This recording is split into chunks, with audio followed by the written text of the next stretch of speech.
ได้กระทำในวันนี้ในมื้อนี้ในเวลานี้ถ้าได้รับแล้วจงนำตนไปเกิดในสุคติโลกสวรรค์ถ้าตกทุกข์ขอให้พ้นจากทุกข์ถ้ามีสุขขอให้สุขยิ่งขึ้นไปอาต่อเท่าเข้าสู่พระนิพพานในอนาคตการภายภาคหน้าพุ่นเถิดทานังเมปาลิสุทังอาสา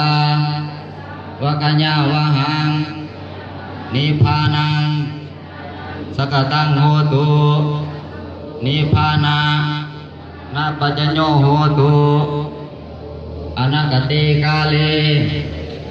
วัตถุทานที่พวกข้าพเจ้าได้กระทำในวันนี้ขอจงเป็นวัตถุทานอันบริสุทธิ์เพื่อประโยชน์และความสุข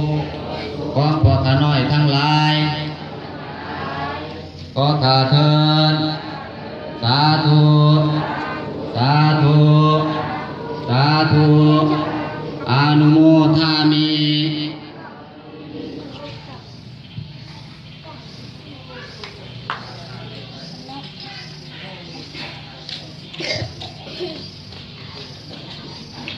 สาธุสาธุนะโมตัสสะภะคะวะโตอะระหะโตสัมมาสัมพุทธัสสะนะโมตัสสะภะคะวะโตอะระหะโตสัมมาสัมพุทธัสสะนะโมตัสสะภะคะวะโตอะระหะโตสัมมาสัมพุทธัสสะนะโมตัสสะภะคะวะโตอะระหะโตสัมมาสัมพุทธัสสะสาธุพรหมาจารุกาธิปติจหัมปติอธิบลักอัญญาจาตาเทเสสุธัมมังอนุกัมปิมังปัสสัง